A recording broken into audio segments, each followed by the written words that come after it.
Susuk itu bikin pemakainya susah meninggal.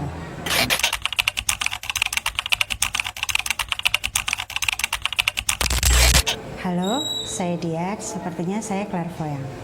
Saya mau cerita tentang seseorang, kita sebut aja Eyang ya. Seorang Eyang, ibu dari teman lamaku, usianya sudah 83 tahun.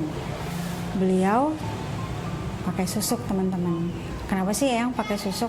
Alasannya itu sebenarnya dia itu pingin banget dapat pasangan yang mapan, yang bisa bantu si Eyang dan keluarganya itu berubah nasibnya.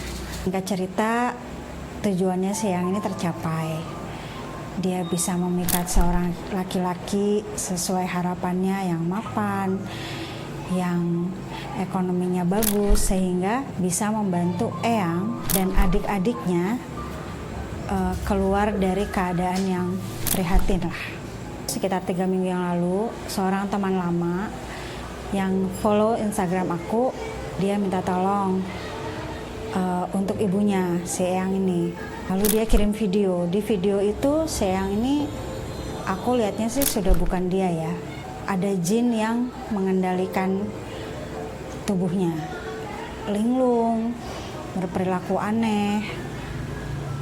Sebenarnya si Eyang ini dalam usianya yang 83 tahun tuh alhamdulillah masih baik-baik aja. Masih bisa jalan walaupun harus dituntun. Masih bisa makan, masih bisa ngobrol. Tapi kemudian tiba-tiba terjadi hal yang bikin si Eyang ini jadi bukan dirinya sendiri lah.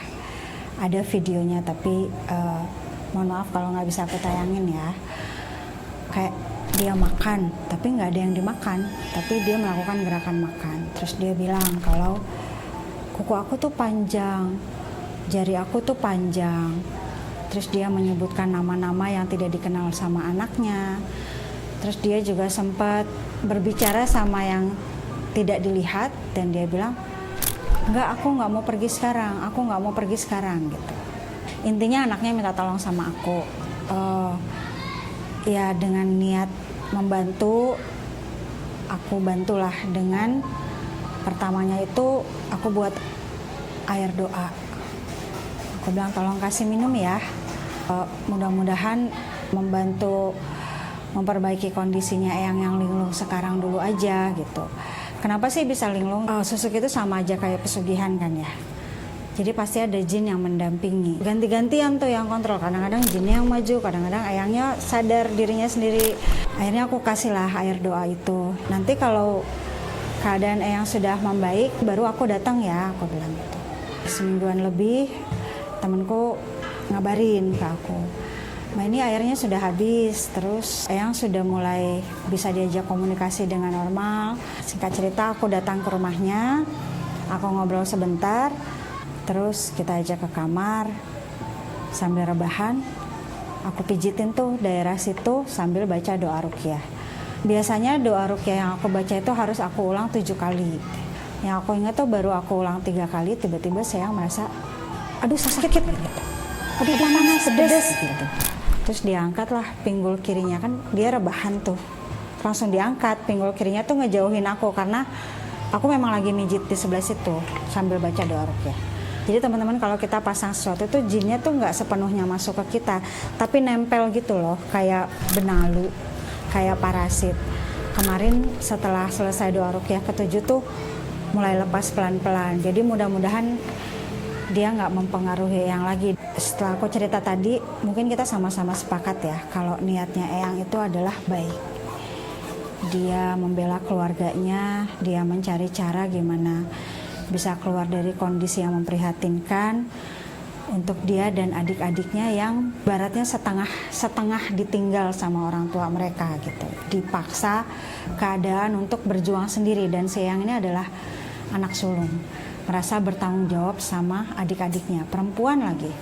Walaupun itu niatnya baik, tapi caranya tetap salah. Karena si laki-lakinya sebenarnya sudah beristri. Jadi ya moralnya teman-teman, sesulit apapun kita, mudah-mudahan kita semua selalu diberi akal sehat, dijauhin deh dari pengaruh setan, iblis, apapun itu, dari pikiran-pikiran jahat, dari pikiran-pikiran buruk yang menunjukkan jalan pintas. Mudah-mudahan kita semua selalu dilindungi dari hal-hal itu ya, karena sesulit apapun keadaannya, pasti ada jalan baik untuk menyelesaikan. Jangan lupa komen, jangan lupa subscribe, aku juga ada YouTube. Jangan lupa subscribe IG ku kalau seandainya ada yang butuh diskusi secara mendalam. Karena di situ juga aku berbagi tentang mengenali sifat-sifat manusia hanya di eksklusif konten Instagram Gerimis Sore Sore. Tungguin konten-konten selanjutnya. Terima kasih, selamat malam.